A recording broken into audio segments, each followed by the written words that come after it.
Innal hamdalillah nahmaduhu wa nasta'inuhu wa nastaghfiruh wa na'udzu billahi min shururi anfusina wa min sayyiati a'malina may yahdihillahu fala mudhillalah wa may yudlil fala hadiyalah. Asyhadu an la ilaha illallah wahdahu la syarikalah wa asyhadu anna Muhammadan abduhu wa rasuluh alladzi la nabiyya ba'da amma ba'du. Hadirin ikhwatu iman rahimakumullah, ibu-ibu, bapak-bapak, para pemuda-pemudi dan santriwan dan santriwati yang dirahmati Allah. Alhamdulillah, dalam kesempatan malam ini kita akan melaksanakan pengajian rutin yang diadakan pada hari Rabu malam Kamis ke-1 dan Rabu ke-3, dan tempatnya di Masjid An-Nur Tanjung Syukur. Ini dilaksanakan setiap ba'da maghrib sampai isya insyaallah. Untuk itu mudah-mudahan kita semua yang hadir dalam acara ini, sebagaimana janji Allah, Allah akan mudahkan menuju surganya.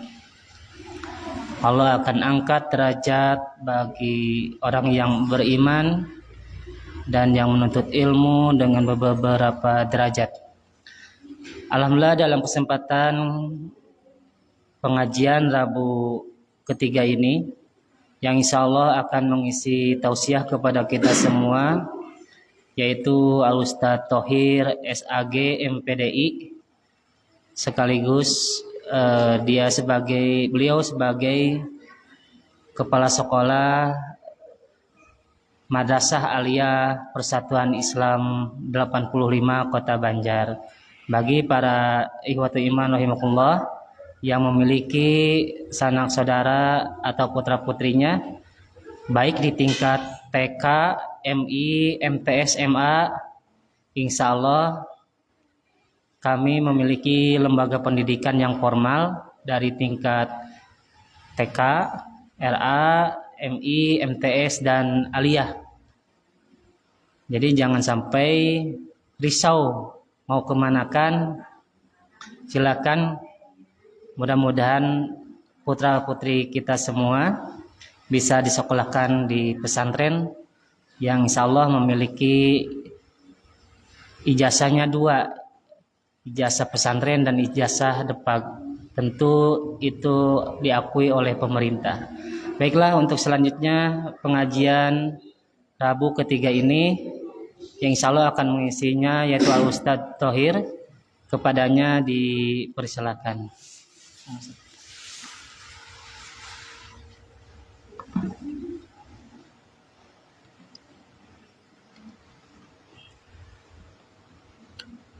Innal hamdalillah nahmaduhu wa nasta'inuhu wa nastaghfiruh wa na'udzu billahi min shururi anfusina wa min sayyiati a'malina may yahdihillahu fala mudhillalah wa may yudlil fala hadiyalah. Asyhadu an la ilaha illallah wahdahu la syarikalah wa asyhadu anna Muhammadan abduhu wa rasuluhu, amma ba'du. Qala Rasulullah SAW, taraktu fikum amraini ma in tamassaktum bihima lan tadillu abada, kitaballah wa sunnata rasulih. Al-hadis. Hadirin hadirat ikhwatul iman rahimakumullah, alhamdulillah wa syukru ala ni'amillah. Pada malam hari ini kita bisa bermuwajahah di dalam rangka thalabul ilmi. Mudah-mudahan apa yang kita laksanakan saat ini menjadi nilai ibadah di hadapan Allah Subhanahu wa taala. Hadirin ikhwatul iman rahimakumullah, dalam kesempatan ini mari kita sama-sama melakukan tadarus, melakukan pengulangan terhadap sumber utama agama Islam, yaitu Al-Quran dan Sunnah Rasul, karena hari ini kita sedang ada di bulan Sya'ban dan sebentar lagi kita akan memasuki bulan Ramadan. Maka yang pertama harus kita ingat kembali bahwa agama Islam ini dilaksanakan harus berdasarkan ilmu keagamaan Islam. Rasul bersabda, "Man arada dunya fa'alaihi bil ilmi, wa man arada akhirah fa'alaihi bil ilmi, wa man aradahuma fa'alaihi bil ilmi." Di dalam hadis yang lain, kun aliman au muta'aliman au mustami'an au muhibban falatakun khomisan fatuhlika. Maka bagi seorang muslim, menuntut ilmu adalah kegiatan yang senantiasa harus dilaksanakan setiap saat. Maka pada malam hari ini kita akan sama-sama mengilmui Ramadan, supaya kita benar-benar yakin bahwa apa yang kita laksanakan itu memang benar-benar otentik, asli, bersumber dari Allah dan Rasulnya.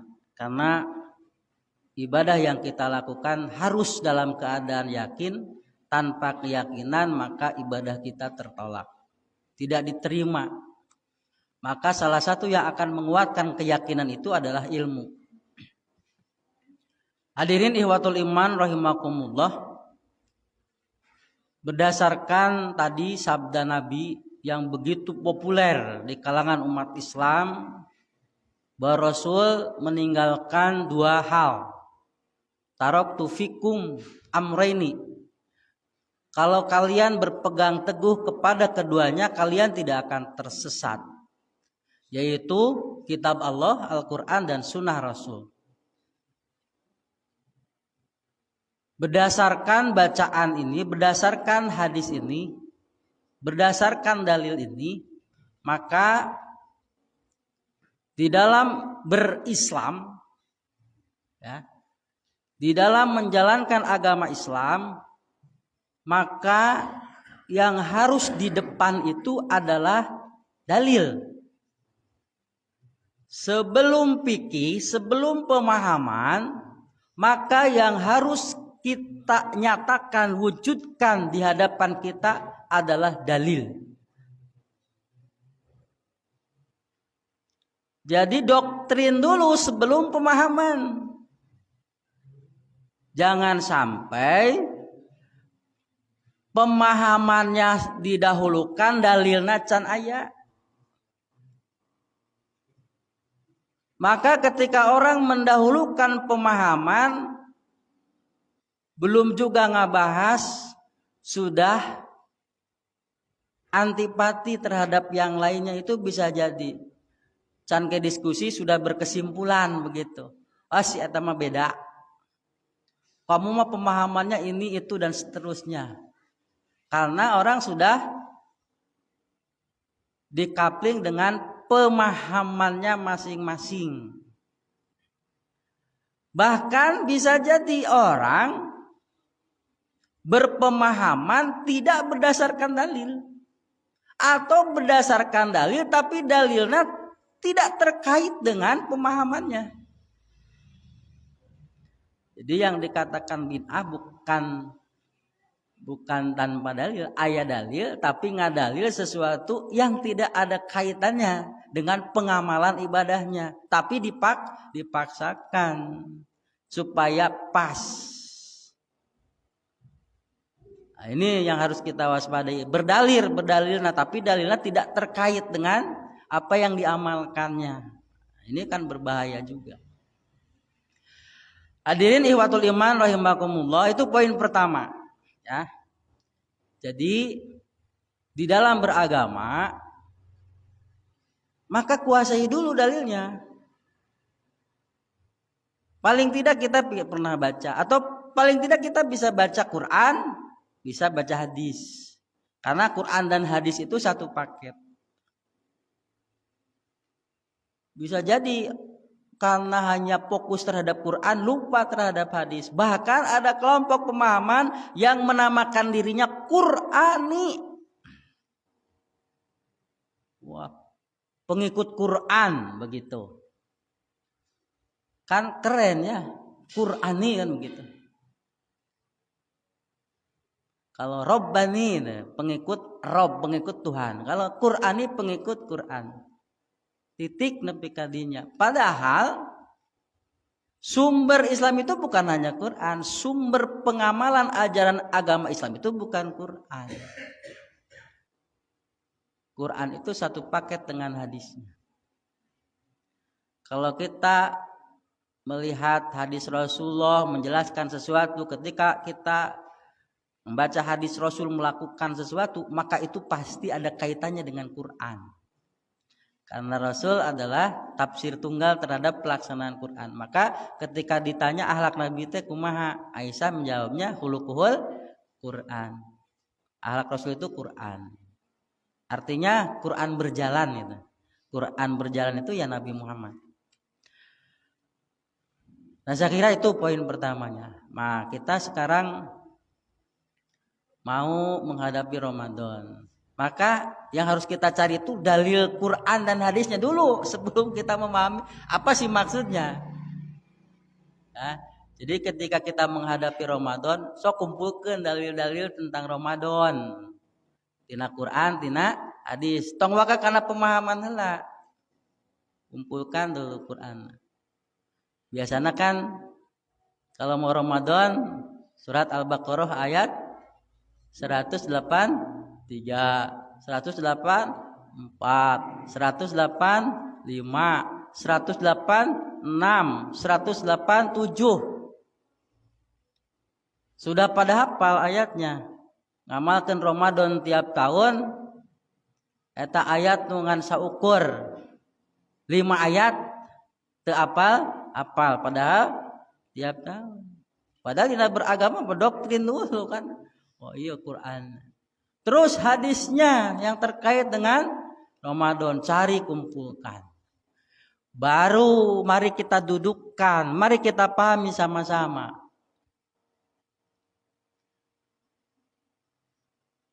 Ketika menghadapi Ramadan, apakah ada satu momen khusus yang disebut tarhib Ramadan? Kan itu pengamalan yang sudah berkembang di kalangan umat Islam. Kita dudukan apa ada satu pemahaman atau satu momen khusus kita sambut kedatangan Ramadan. Nusok biasa disebut tarhib Ramadan. Marhaban ya Ramadan. Kita cari dalilnya.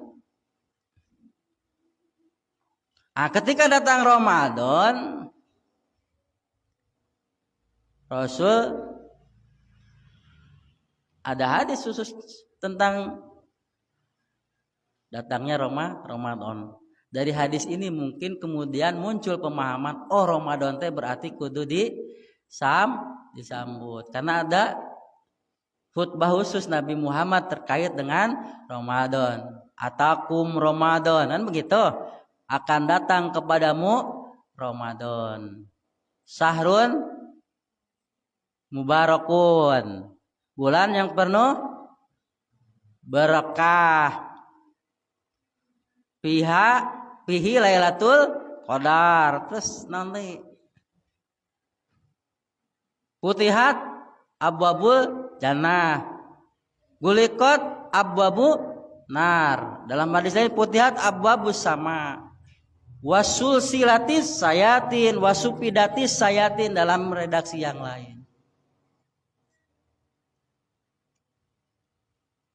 Oh berarti Rasul juga sangat perhatian dengan Ramadan. Nah, berarti Apa yang harus kita lakukan menyambut bulan Ramadan ini? Yang pertama tarhib. Ya, kalau bahasanya tarhib berarti Ramadan itu harus disambut dengan apa? Penuh kegembiraan.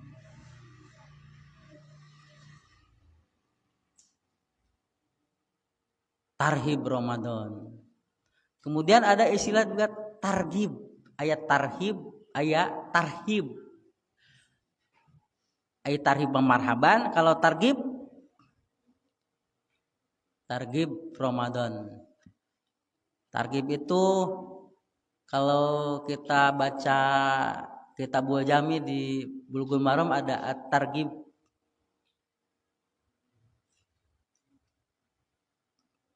Jadi targhib itu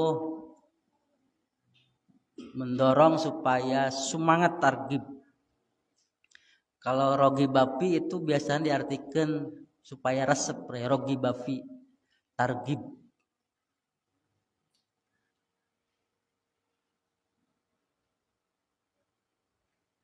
Targhib fi makarimil akhlak kan gitu. Supaya semangat ngalaksanakan akhlak yang mulia. Itu judul di Kitabul Jami di Bulughul Maram.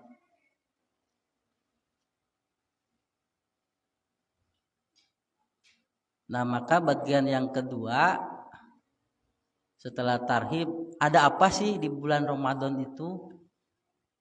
Kan begitu. Nah, pertama dari sisi penamaan bulan, air Ramadan itu bulan yang namanya sudah ada sebelum Nabi Muhammad diutus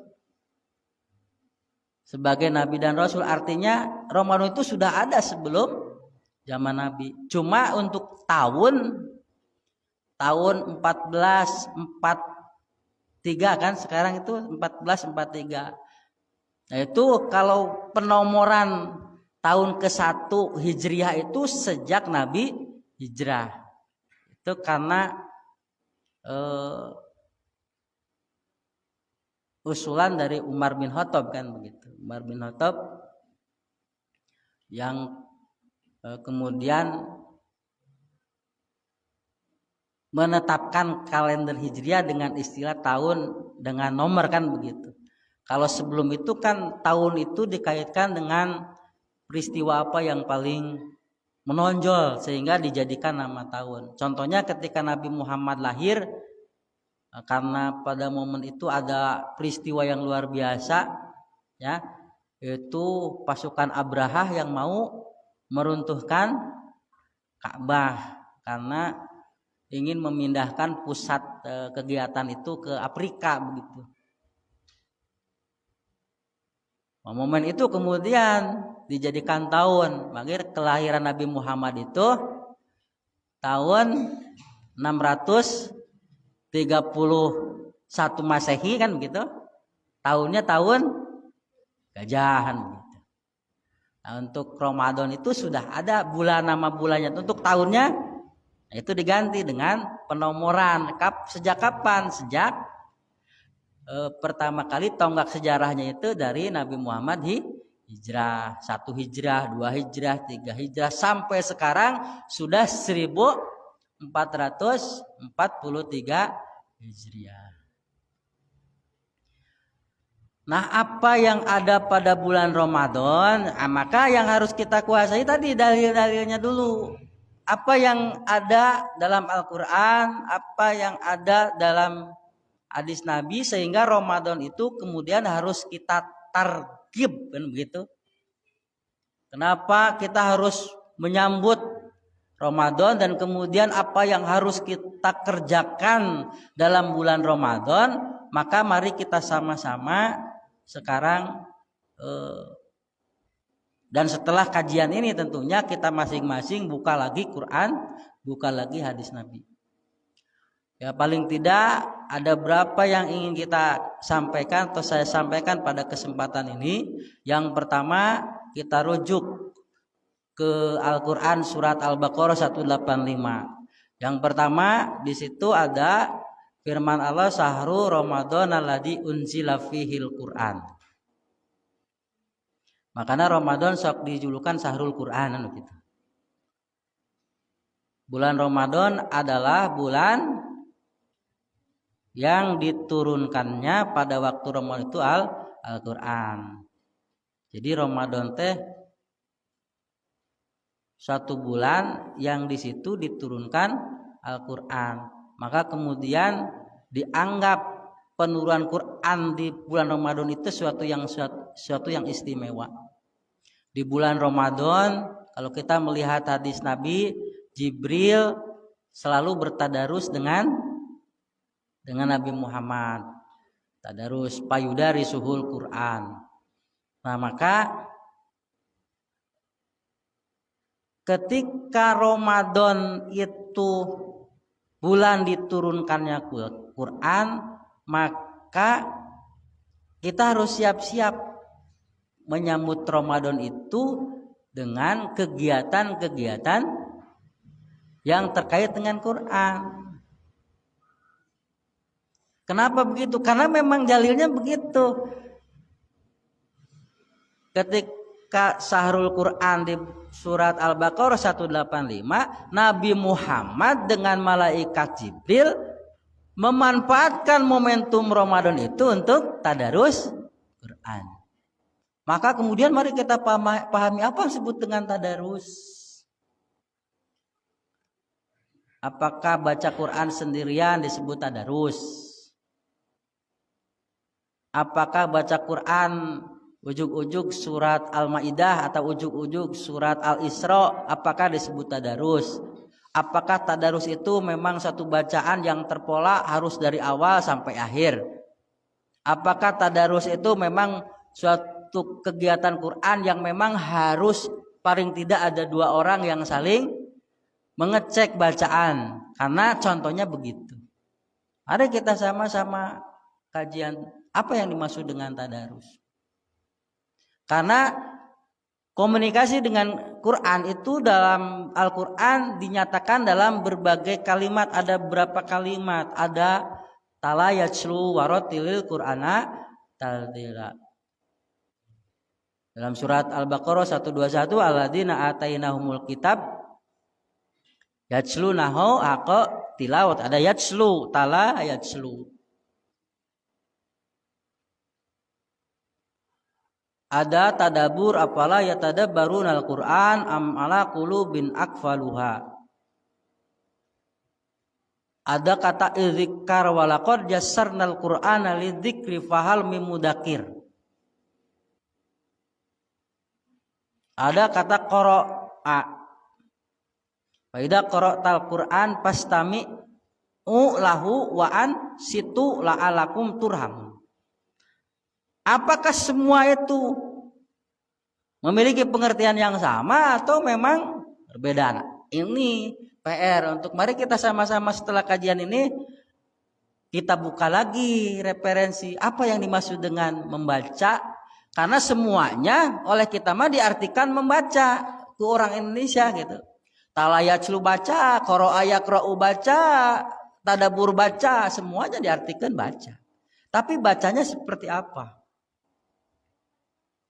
Hadirin iwatul iman rahimakumullah, itu pertama bahwa bulan Ramadan itu di dalamnya ada diturunkan Al-Quran.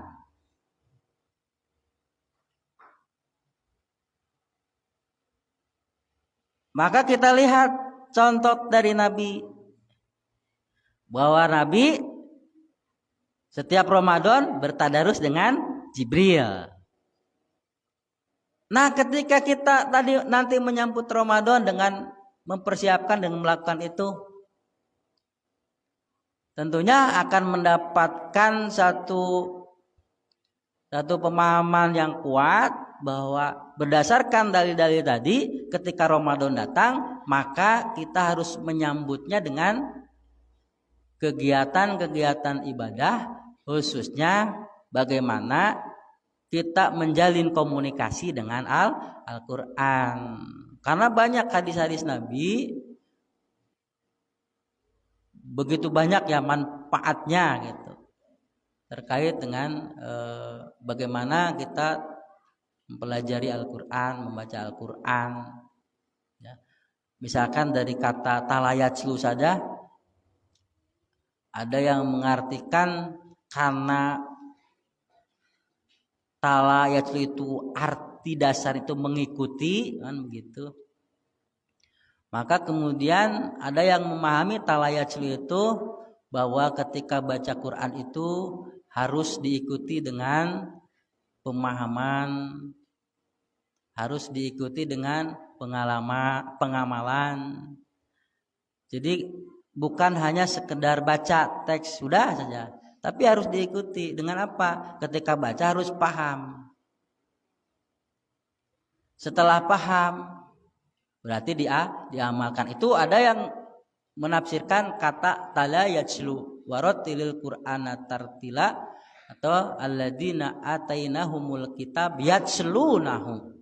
Nah, maka di situ bukan hanya baca teks tapi bagaimana Al-Qur'an itu harus diikuti dengan pemahaman sampai diikuti dengan pengamalan. Bahkan dalam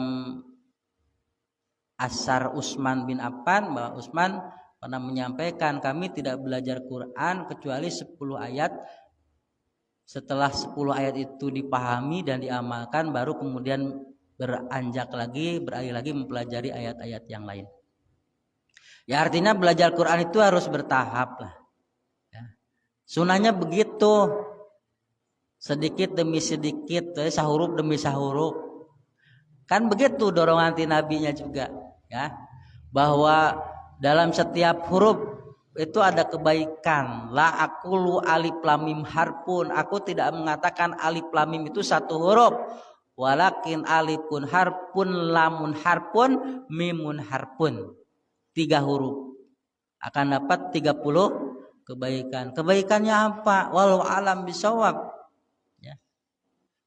Ketika kita sekarang merasakan hidup baik-baik, banyak kebaikan, ya mungkinkah dari hasil bacaan kita terhadap Al-Quran. Meskipun bacaan kita terhadap Quran ya masih perlu peningkatan, masih perlu ditingkatan. Karena di situ ada kata, kalau kita rujuk ke Al-Baqarah 121, haqqo tilawati, kan begitu. Jadi kalau haqqo tuqati ya haqqo tilawati. Jadi benar-benar gitu. Yang disebut benar-benar di situ apa? Nah, ini butuh penafsiran. Tapi dalilnya itu sudah ada. Nah, jadi kalau ngomong agama dalilnya nomor hiji. Can ge aya dalilna, pemahamannya sudah ada di kita. Nah, itu yang bikin masalah. Jadi pemahamannya di depan. Padahal dalam beragama ya doktrin dulu, ya dalil dulu yang harus kita miliki. Jadi meskipun balik gu'ani walau ayat, sampaikan dariku walaupun hanya 1 ayat, kan begitu. Itu syarat kuat bahwa kita harus menguasai dalil terlebih dahulu. Maka ulah malas baca Quran, ulah malas baca hadis. Itu harus jadi agenda harian kita. Mau ba'da subuh, mau ba'da duhur, mau itu tergantung kita ruangnya di mana. Tapi harus ada. Insya Allah kalau kita sudah menjadwal diri kita sendiri, insya Allah ada waktu, ya, ada waktu. Tapi ini bukan persoalan mudah, karena kita itu semakin kuat iman ya semakin banyak setannya, kan begitu. Dan Allah akan memberikan musuh yang setimbang, sparring partner yang sejajar. Wa kadzalika ja'alna likulli nabiyyin aduwwas syayatin wal ins, begitu. Bagi setiap para nabi yang diutus sudah disediakan setan, ya, pembandingnya. Jangan enak-enak. Kenapa? Karena hasiban nasu ayyutraku ayyaqulu amana wa hum la yuftanun. Begitu, orang yang ngaku iman pasti diuji, kan begitu. Kalau kita hidup tanpa ujian, jangan ngaku jadi orang yang beriman. Apa ujian kita? Ya kita yang akan merasakannya. Begitu besar ujian hidup ini, tapi intinya la yukallifullahu nafsan illa wus'aha, tidak ada ujian yang akan melampaui kapasitas, ya. Orang diuji itu karena memang Allah sudah tahu dia pasti lulusan, begitu. Orang yang tidak lulus ujian itu karena apa? Ya, karena tidak serius, tidak mujahadah saja, tidak sungguh-sungguh. Bahkan ujian itu dianggap siksaan. Suatu yang akan mendewasakan malah dianggap suatu yang akan merendahkan. Itu salah tafsir saja kita terhadap apa yang terjadi. Karena doktrinnya, kan itu dalilnya bagi kita itu ma'asoba min musibatin illa ma kataballahu lana atau illa fi kitabin an-nabroah, kan begitu. Kita sudah yakin itu, ya tauhid kita kuat. Itu poin pertama. Ada apa sih di Ramadan? Yang pertama ada Quran diturunkan.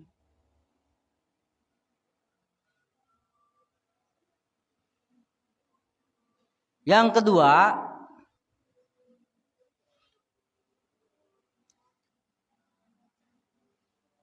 ketika kita merujuk kepada hadis Nabi, ada apa di Ramadan? Pada saat Ramadan ini, ya, futihat abwabul jannah wa guliqat abwabun nar wa sufidatis sayatin.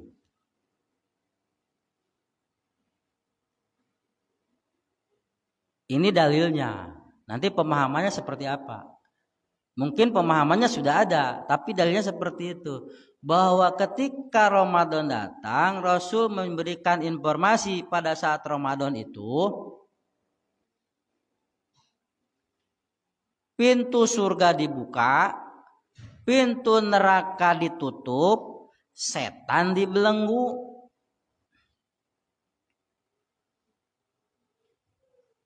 Ketika kita hubungkan dengan kenyataan, apakah di bulan Ramadan tidak ada kejahatan? Faktanya pada bulan Ramadan itu banyak. Tidak beda, sama saja kan.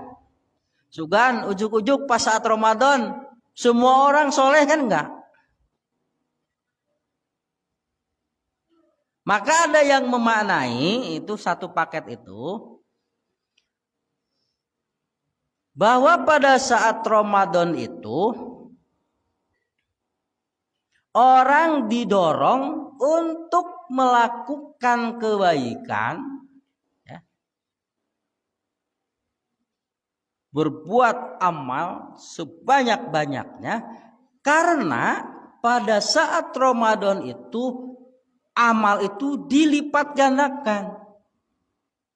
Maka yang ujungnya ini adalah sarana Allah untuk menaikkan derajat seorang mukmin, untuk menjadi manusia-manusia istimewa.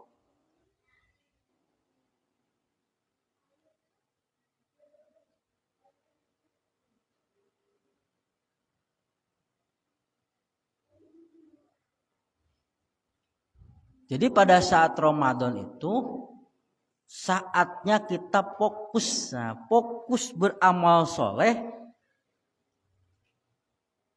Jangan sampai kita terbalik memaknai Ramadan. Ramadan teh bulan latihan untuk menghadapi yang 11 bulan. Kita balik saja.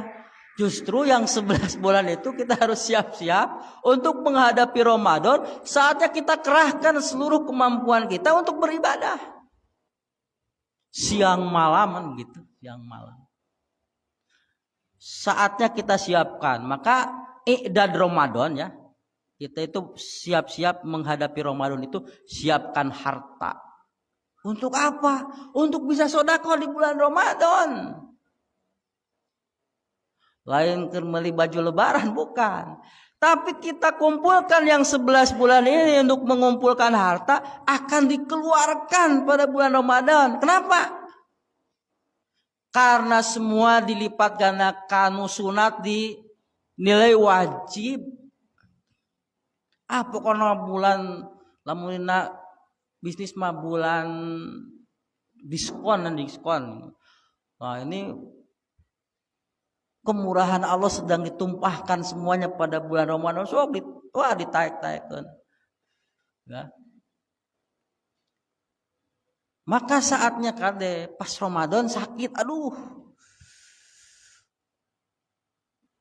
Ini kita harus menjaga kesehatan. menjaga kesehatan. Makanya di bulan Sya'ban ini bulan persiapan menghadapi Ramadan.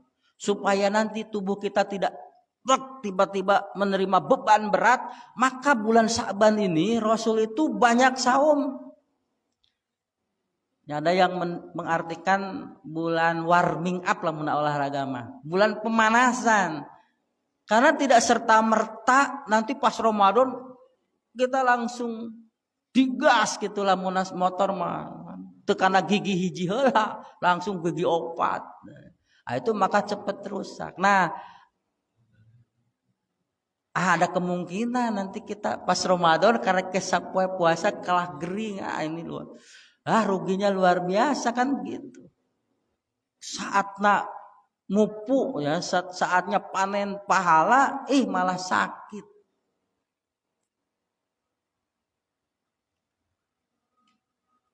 Jadi kita pahami di bulan Ramadan itu ada namanya diskon besar-besaran begitu. Yang harus kita manfaatkan tadi. Pintu surga dibuka, pintu neraka ditutup, setan dibelenggu. Saatnya kita beramal soleh. Itu. Dengan amal soleh inilah kita akan naik derajatnya. Ya. Namun dina proses dari lumpurnya dari tanah jadi emas kan saat tadi digulung kan begitu di bulan Ramadan itu dipakai air raksa digulung kemudian lahirlah nutina sakarungan saukur sagram misalkan. Nah kita orang Islam sedang ditaikan derajatnya kan begitu. Namun emas makaratnya lagi ditingkatkan. Pas arek ditingkatkan kalah gering kan begitu. Karena tidak melakukan persiapan Ramadan kan begitu. Nah maka besok Kemis anu biasa natara Senin Kemis ya nas pas Sya'ban mah siap-siapan begitu. Ayamul bidna nu biasana bulan nu lain tara kan begitu. Pas Sya'ban mah laksanakeun. Atau tidak terkait dengan itu, mau hari Sabtu mau Ahad dan begitu. Karena ada istilah saum Sya'ban. Seolah-olah kadang-kadang kata Aisyah, saya tidak melihat Rasul pas Sya'ban buka jenazah, artinya seueur saum. Gitu. Tapi ada batasan. Rasul tidak pernah saum sebulan penuh kecuali bulan Ramadan. Jadi Sya'ban itu tidak seluruhnya untuk saum. Hadirin ikhwatul iman rahimakumullah. Nah, kemudian ada apa? Nah, ini yang paling kita perhatikan dan ibadah yang paling kita kita fokus di dalamnya daripada sedekah, daripada umroh. Nah, karena di bulan Ramadan itu umroh senilai haji kan begitu. Itu untuk yang punya biaya rencanakan umroh di bulan Ramadan. Bisi haji mah ke kairah, ayeuna kuotana ge tos 90 tahun dak par sekarang ke hajinya tahun berapa? Tahun 2050. Ini umroh di bulan Ramadan rencanakan. Nah, yang menjadi fokus perhatian untuk umat Islam yang pada umumnya itu adalah saumnya. Maka pada bulan Ramadan itu ada apa? Ada saum. Ada diwajibkannya saum. Nah, terkait dengan kewajiban saum, nah kan itu biasanya yang kita dengar surat Al-Baqarah 183. Ya ayyuhalladzina amanu kutiba alaikumusiyam kama kutiba alal ladzina min qablikum la'allakum tattaqun ayyama ma'dud. Aya nu ngaitkeun ayyama ma'dudat itu masih terkait dengan ayat yang 183. Maka tafsirnya ayyama ma'dudat itu kalau kita merujuk ke tafsir Ibnu Katsir ngarujuk ke Ibnu Abbas, Ibnu Mas'ud bahwa saum itu pada awalnya ketika Nabi hijrah ke Madinah belum ada kewajiban saum Ramadan. Tapi ayyama ma'dudat itu harinya yang ditentukan, ya, jumlahnya ditentukan. Ayyama ma'dudat itu hanya 4 yang diwajibkan sebelum dihapus kewajibannya dengan saum Ramadan. Karena kewajiban saum Ramadan mah aya di 185. Pamang sahida minkum sahro fal yasaumu eta mah kewajiban bulan Ramadan. Saum wajib. Tapi ya ayyuhalladzina amanu kutiba alaikumusiyam itu adalah 3 hari pada pertengahan bulan itu diwajibkan sejak zaman Nabi Nuh sampai zaman Nabi Muhammad sebelum datang kewajiban Ramadan. Aduh, masih panjang nggak bahasan Ramadan. Ya intinya sekarang sudah Isya. Intinya saya menyampaikan dalam beragama, mari kita sama-sama kuasai dalilnya tuh. Pemahamannya nanti kita diskusikan. Kalau semuanya kosongkan dulu pemahaman kita masing-masing dari berbagai macam madhab, mun aya madhab tiama. Tapi kuasai dalilnya kita diskusikan bersama. Nah, terkait dengan ya ayyuhalladzina amanu kutiba alaikumusiyam yang berkembang selama ini kan eta dalil wajibna saum Ramadan. Padahal kalau kita merujuk tafsir Ibnu Katsir yang populer lah tafsir Ibnu Katsir mah ternyata bukan ayat itu yang terkait dengan kewajiban saum Ramadan, tapi ayat 185 na paman sahida minkum musahro pal yasum. Barang siapa yang melihat bulan, nah intinya bulan Ramadan. Nyatina pada kesempatan ini mari kita galakan ngaji Quran, ngaji hadis supaya apa? Timbul keyakinan yang kuat ketika kita beragama. Karena ibadah tanpa keyakinan tertolak. Ngadoa tanpa keyakinan tertolak. Ibadah dalam keadaan ragu tertolak. Kade 1 Ramadan ragu tertolak saum kita. Kudu yakin heula yen tanggal hiji teh kayak bertepatan dengan tanggal berapa? Aya kalau di Persatuan Islam masih nanti nunggu. Bisa tanggal 2, bisa tanggal 3 bulan April belum ditentukan. Kayak Nahdlatul Ulama juga ru'yat belum ditentukan. Tapi apa yang nanti kita yakini dan harus berdasarkan keyakinan karena saum dalam keraguan itu. Tapi dalilnya naon? Tadi paman sahida minkum musahro pal yasum cek Nabi sumu li ru'yatihi wabtiru li ru'yatihi fa in gumma alaikum fakmilul iddata salasin. Begitu dalilna, nu penting eta dalilna yakin. Ya, ru'yat saum teh kuduku ru'yat lamun teu katingali genapkeun 30 eta dalilna. Yang penting kita menguasai dalilnya. Mau nanti diputuskan ada yang Ahad atau hari Senin kan begitu, tanggal 2 atau tanggal 3 itu nanti kita akan tambah yakin setelah kita mendengar keputusan berdasarkan kajian-kajian yang matang dan mendalam. Hanya itulah yang ingin saya sampaikan. Mudah-mudahan ada guna manfaatnya khususnya bagi saya sendiri dan umumnya bagi kita sekalian. Rabbana la tuzigh qulubana ba'da idh hadaitana wa hab lana min ladunka rahmah innaka antal wahhab. Assalamualaikum warahmatullahi wabarakatuh.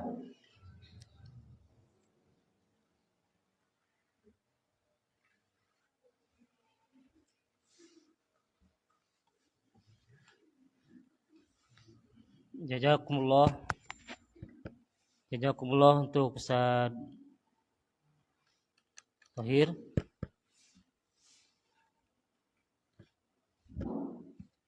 Yang telah menyampaikan tausiahnya kepada kita semua. Mudah-mudahan bisa kita amalkan dalam kegiatan kita sehari-hari dan bisa kita aplikasikan sebagaimana rutinitas yang kita lakukan dalam kegiatan beribadah kita sehari-hari.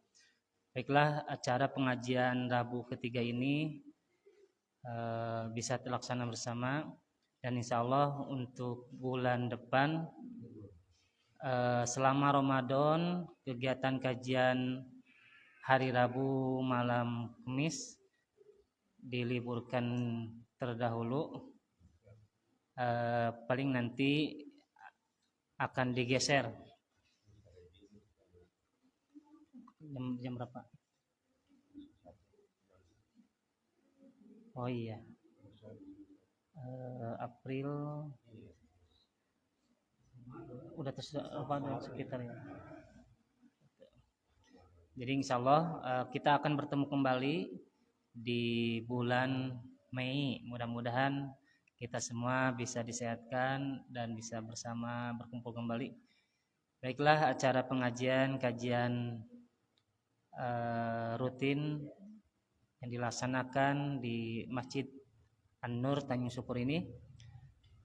Sekian, ditutup dengan doa Rabbana afrigh alaina sabra wa tsabbit aqdamana wansurna 'alal qaumil kafirin.